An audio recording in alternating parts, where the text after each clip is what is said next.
चिकित्सा लीगल में आपका स्वागत है। मैं advocate Chandra Prakash, supreme court of Delhi high court Delhi के अंदर प्रोफेशन है मेरा वकील का।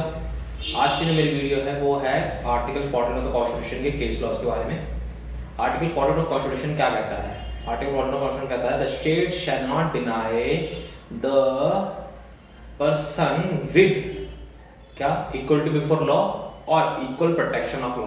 The word shall defined in this article is giving or enforcing the state to give every citizen of India or every people of India क्या करना चाहिए उसको इक्वल टू बिफोर लॉ, मतलब सारे नागरिक जो हिंदुस्तान के अंदर है वो इक्वल टू बिफोर लॉ, मतलब कानून के सामने समक्ष रहेंगे और एक प्रकार रहेंगे, चाहे वो एमपी हो, एमएलए हो, चाहे कोई भी हो। और दूसरी बात इक्वल प्रोटेक्शन ऑफ लॉ, मतलब जो भी प्रोटेक्शन इंडिया के अंदर लॉ के अंदर दी गई है वो सारे नागरिकों को प्रॉपर मिलेगी या इक्वली ही मिलेगी। वो किसी भी लेवल के ऊपर डिस्क्रिमिनेट नहीं किया जाएगा, किस चीज के ऊपर, नहीं तो रेस के ऊपर, सेक्स के ऊपर, कास्ट के ऊपर, रिलीजन के ऊपर और उसके वर्क के ऊपर। तो इसके लिए अंदर आपको क्या मिलेगा? इक्वल प्रोटेक्शन ऑफ लॉ मिलेगी आर्टिकल 14 ऑफ कॉन्स्टिट्यूशन अंदर। आज की हमारी वीडियो जो है वो article 14 of constitution case law के बारे में है। तो केस लॉ का स्टार्ट करता हूँ। पहला केस लॉ जो सबसे पुराना case law, the oldest case law in the article 14 of constitution, वो है state of West Bengal versus Anwar Ali. इसकी साइटेशन है AIR 75 SC 1952। ठीक है जी। इसके अंदर क्या था?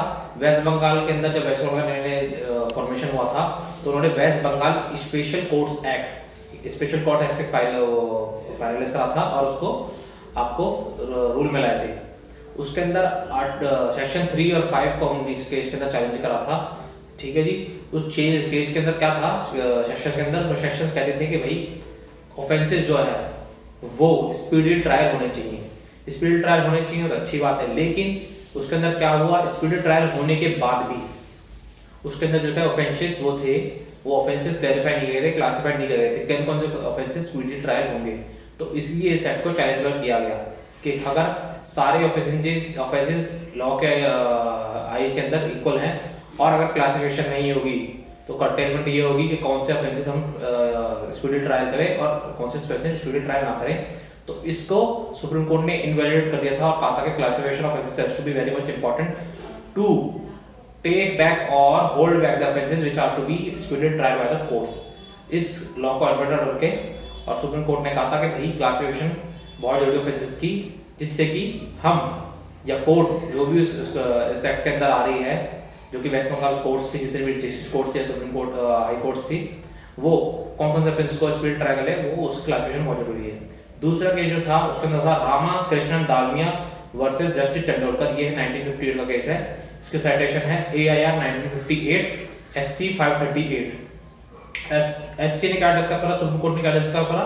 जूरिस्प्रूडेंस ने डिस्क्राइब करा before the law through classified test, classification test के थ्रू।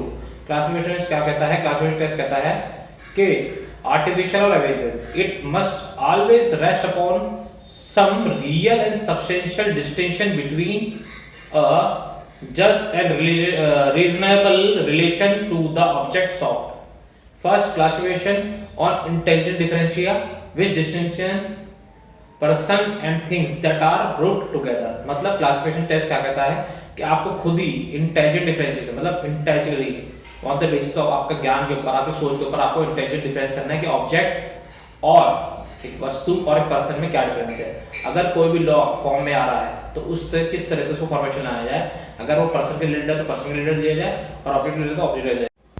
तीसरा केस लॉ जो है इसके अंदर है वो है Maganlal Chhaganlal versus municipal corporation of greater Bombay.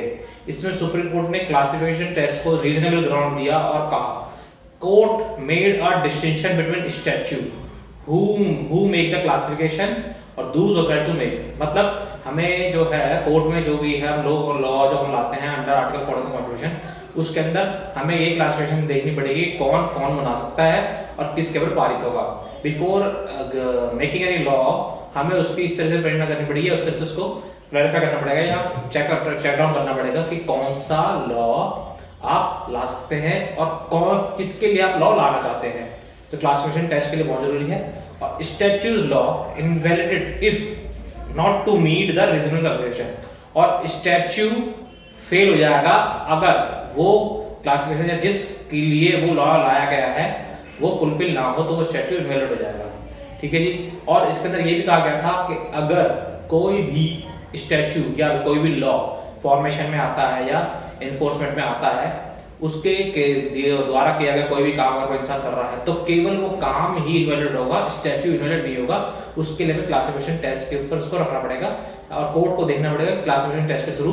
Classification test में क्या है, इंटेलिजेंट डिफरेंशिया, उसको इंसान, पर्सन और ऑब्जेक्ट के रूप में देखना पड़ेगा, भाई कितना बेनिफिशियल कितना बेनिफिशियल नहीं है।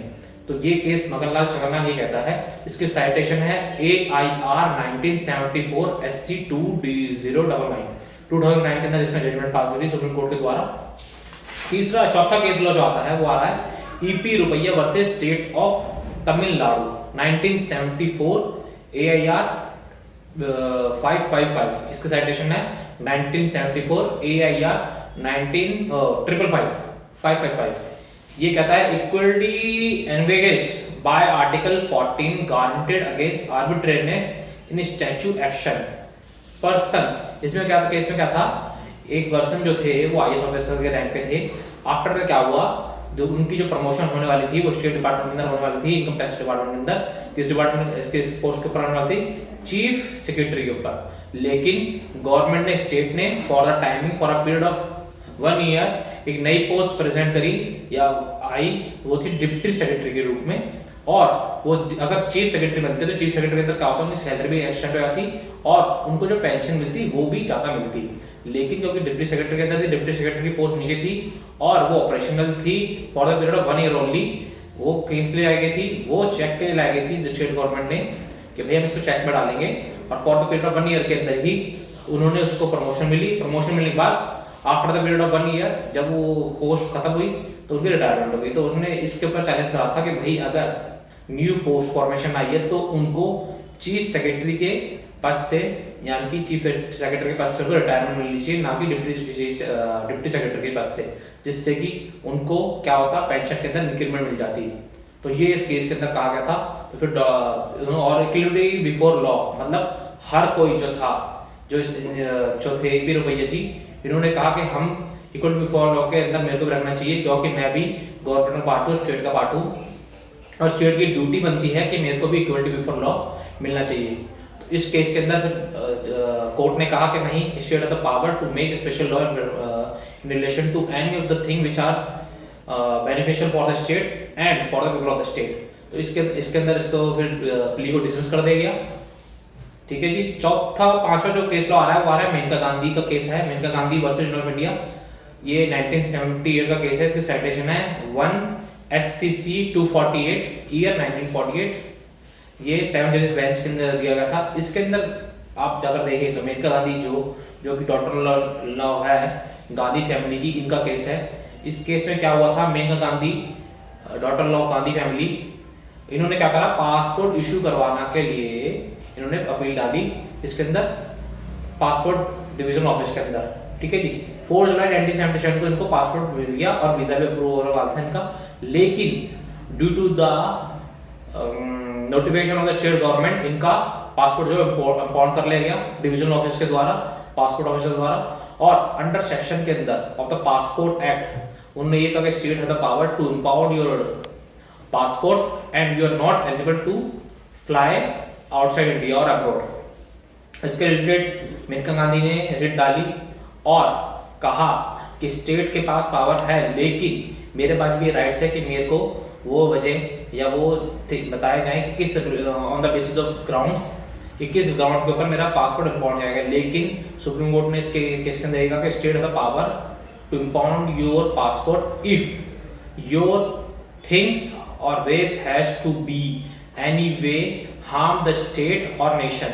तो फिर इसके अंदर हम जो था ये जो केस था वो डिसमिस कर दिया गया मेनका गांधी का केस सुप्रीम कोर्ट के द्वारा कि स्टेट के पास पावर है आपका पासपोर्ट इम्पाउंड करने की, अगर आप स्टेट या स्टेट के अंदर या लोगों को इसी तरह से हार्म करते हैं। तो इस तरह से जो पिटीशन थी वो डिसमिस कर दी गई कोर्ट के द्वारा। छठा केस जो आता है हमारा वो है Indira Sahni versus union of India year 1973 SC 477। Citation है 1933 AIR SC 477। ये लैंडमार्क जजमेंट है रिजर्वेशन इन इंडिया के ऊपर। Court made a relation between article 14-16।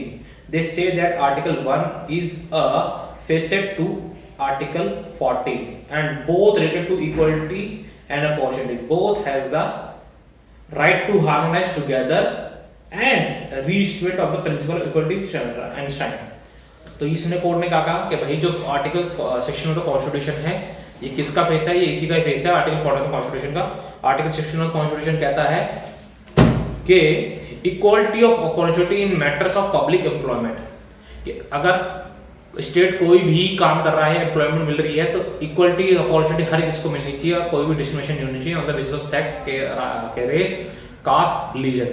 तो यही कहा सुप्रीम कोर्ट ने इस केस के अंदर कि हर आदमी को पूरा पूरा अधिकार है आर्टिकल 14 ऑफ द कॉन्स्टिट्यूशन अंदर and read with article 16 of the constitution to work under any of the government organisation और any other organisation which are to B interlink और linked by the state in any way. ये इंद्रासानी case के अंदर कहा गया था।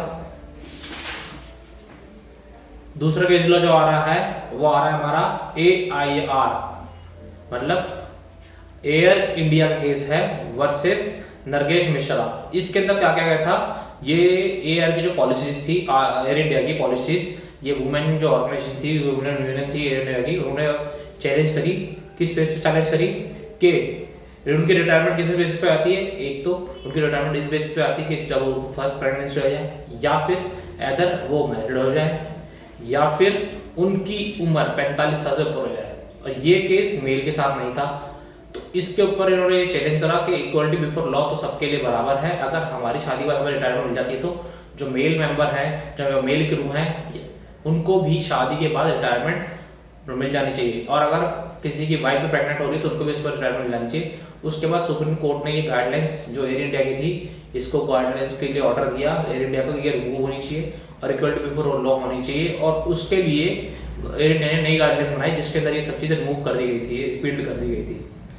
दूसरा case जो आ रहा है वो आ रहा है Vishakha versus Rajasthan AIR 1997 SCC 3011। इसकी जो साइटेशन है वो है AIR 1977 SC 3011। ये केस जो है वो सेक्सुअल हरासमेंट के ऊपर है। इसके अंदर क्या कहता था, जो विशाखा थी ये किसी कंपनी में काम कर रही थी राजस्थान के अंदर, जो कि गवर्नमेंट स्टेट बॉडी थी। उसके अंदर क्या था कि सेक्सुअल हरासमेंट केवल वुमेन जो वर्कर्स थी उनके साथ होती है और मेल वर्कर्स के साथ नहीं होती। तो उन्होंने ये कहा कि भाई अगर सेक्सुअल हरासमेंट होनी तो सबके साथ होनी चाहिए, और हमारे पास भी अंडर आर्टिकल ऑफ कॉन्स्टिट्यूशन अंदर राइट है कि हमारे को भी काम करने का पूरा अधिकार है, और हमें भी इक्वलिटी बिफोर लॉ और equal opportunity in the place of work हमें भी है राइट, उसका आर्टिकल 16 ऑफ कॉन्स्टिट्यूशन के अंदर। तो फिर उसके अंदर क्या कहा गया कि सेक्सुअल हरासमेंट को रिमूव कर दिया, और सुप्रीम कोर्ट ने कहा कि आप लोगों को पूरा अधिकार है, और नए laws in favour in relation to this has to be made by the government of Rajasthan. Rajasthan government ने सेक्सुअल हरासमेंट के ऊपर नए फिर जो लॉ था वो उसको एनफोर्स में लाई। इस केस के बाद ये सब हुआ। किस केस के बाद, Vishakha versus state of Rajasthan. ठीक है जी। दूसरा केस जो आ रहा है वो आ रहा है national legal services authority NALSA NALSA versus union of India AIR 2014 SC 1836। ये 2014 केस है। इसकी साइटेशन है AIR 2014 SC 1863। Case has been filed to make third gender to also being included in the Article 14. The court held that all genders have the right to equality. ये case जो करा गया था ये NALSA के द्वारा किया गया था, नेशनल लीगल सर्विस अथॉरिटी के द्वारा। किसके द्वारा, कि जो LGBT कम्युनिटी है, जो कि लेस्बियन, गे, बाइसेक्सुअल, ट्रांसजेंडर, इनको भी आर्टिकल 14 ऑफ द कॉन्स्टिट्यूशन पूरा रहता है इक्वालिटी बिफोर लॉ का, और इनको भी इसमें इंक्लूड करना चाहिए। इसके बाद आर्टिकल 14 ऑफ कॉन्स्टिट्यूशन के अंदर इन सबको भी राइट मिलने लग गया। उससे पहले मिलता था, लेकिन क्या था, कई जगह इनकी कंटेनमेंट आ रही था, कई बार इनको राइट नहीं मिलता था, तो उसके लिए केस लॉ इन फॉर्म में आया। दूसरा केस लॉ जो आ रहा है वो आ रहा है Harsh Mander versus union of India 2018 Delhi high court का कॉल है decriminalizing begging by removing section 18 of the Bombay Prevention of Begging Act 1959 which criminalize different form of begging। इसके लिए क्या किया था, बॉम्बे के अंदर एक एक्ट पास किया गया था, Bombay prevention of begging act 1959। उसके बिहाफ पे ही दिल्ली में भी एक्ट लाने वाले थे, लेकिन सुप्रीम कोर्ट ने देखा कि भाई, और हाई कोर्ट ने भी देखा कि भाई ये जो है ये बैगिंग को डिक्रिमिनलाइज करना है पड़ेगा हमें, क्योंकि कई लोग जो अपना रोज का गुजर बसर है, डोली कमाई के उसके ऊपर अपना लिवलीहुड चलाते हैं, तो फिर उसके बाद इस एक्ट को जो है वो अनकॉन्स्टिट्यूशनल कर दिया गया और कई सेक्शंस जो थे वो रिमूव भी कर दिए गए इसके साथ, और बैगिंग डीक्रिमिनलाइज कर दी गई। सेक्शन इसके अकॉर्डिंग क्या था, section 25 of the Bombay prevention of bagging act 1959 क्या कहता था भाई, 20 सेक्शन 525 के अकॉर्डिंग कि आप बैगिंग बॉम्बे के अंदर नहीं कर सकते, और यही जो था लॉ ये दिल्ली के अंदर भी दिल्ली गवर्नमेंट लाने वाली थी, तो उसके अंदर इसके बाद इसको रिपील कर देगा और अनकॉन्स्टिट्यूशनल कर देगा और इनवैलिड कर देगा इस लॉ को। इसके बाद केस कौन सा है, Shayara Bano versus union of India, writ petition civil 118 of 2016, also known as triple talaq case. ये भी रिसेंट का केस है, बहुत 2016 का, जिसके बाद ट्रिपल तलाक का रिमूवल हो गया था। इसके अंदर क्या था कि only male candidate of the Muslim community has the right to give talaq through pronouncing the word talaq 3 times. उसको कहते हैं तलाकुल बिद्दत। तलाकुल बिद्दत के अंदर क्या था, मुस्लिम जो मेल थे वो अपनी वाइफ से तलाक दे सकते थे, तलाक 3 बार कहकर। तो शायरा बानो जो केस फाइल करा उसमें ये कहा कि भाई अगर मुस्लिम मेल्स का राइट है तो हमारे पास भी राइट होना चाहिए। तो फिर सुप्रीम कोर्ट ने कहा कि ये according to the article of the 40 of the constitution violate करता है और इसको हम रिमूव करेंगे। तो उसके बाद तलाकुल बिद्दत मुस्लिम लॉ से रिमूव कर दिया गया। इसके बाद जो नया केस आ रहा है वह है India young lawyer association versus state of Kerala. इसकी साइटेशन है WPC 373/2016। इसके सुप्रीम कोर्ट ने कहा गया, इसके अंदर क्या था, वुमेन जो थी केरला के अंदर वो कौन से मंदिर के अंदर अलाउड नहीं करी गई during the time of there periods, जब उनकी मेंस्ट्रुअल साइकिल चलती थी। ये केस फेमस है, सबरामाली केस के नाम से फेमस है। सबरामाली जो टेंपल था उसके अंदर वुमेन्स अलाउड नहीं करी गई थी। सुप्रीम कोर्ट ने कहा कि ये प्रोसीजर है जो आपका प्रोसीजर है ये भी बॉडी का प्रोसीजर ही है, और womens during the time of their menstrual cycle has also been allowed to come and join the prayers in the Sabarimala temple. इसके बाद फिर article 40 of the constitution according इसको राइट्स, वुमेन्स को राइट मिल गए during the time of their menstrual cycle to enter the temples. रोकेगा नया case लो जो आया था इसके अंदर, वो रिसेंटली आया था 2016 के अंदर, उसका नाम था नवतेज सिंह जौहर वर्सेस यूनियन ऑफ इंडिया। इसकी साइटेशन है WPC 572 ऑफ 2016। इसके अंदर क्या था, जो IPC का सेक्शन 1377 था उसको सुप्रीम कोर्ट ने रिमूव कर दिया, जो कहता था अननेचुरल ऑफेंसेस। मतलब कोई भी LGBT कम्युनिटी मतलब जैसे लेस्बियन गे वो रिलेशनशिप में नहीं आ सकते थे। इसका कहा गया कि आर्टिकल 40 ऑफ द कॉन्स्टिट्यूशन के according everybody has the right to protection of law and freedom of law. मतलब हर किसी की अपनी चॉइस हो सकती है और हर किसी जो है आदमी अपनी चॉइस के हिसाब से किसी भी अपने मेंबर को या अपने जो जिसके साथ शादी करना है वो कर सकते हैं। तो इसके बाद article section 377 of IPC supreme court ने रिमूव कर दिया और उसको अनकॉन्स्टिट्यूशनल कर दिया और कहा कि ये आज से डीक्रिमिनलाइज हो गया है। अब आप अपने हिसाब से किसी से भी मेल मेंबर शादी कर सकता है, फीमेल मेंबर शादी कर सकती है। और आर्टिकल 377 रिमूव कर दिया गया था ऑफ IPC। और इसके बाद ये हो गया, अब आप किसी भी अगर दोनों मेल फीमेल आप दोनों लीगली शादी कर सकते हैं और अब 377 और दिनों तक क्रिमिनलाइज नहीं होगा और उसको डीक्रिमिनलाइज कर दिया गया। ये मेरे आज के केस लॉस थे आर्टिकल 40 कॉन्स्टिट्यूशन के अंदर, वो जो था इक्वलिटी बिफोर लॉ, जिसको हम रूल ऑफ लॉ भी कहते हैं। रूल ऑफ लॉ की वीडियो मेरी इसके बाद अगली वीडियो आएगी, उसको जरूर देखना। तो मेरे केस लॉ जो इस प्रकार थे आर्टिकल 40 ऑफ द कॉन्स्टिट्यूशन के अंदर जो कहता है इक्वलिटी बिफोर लॉ।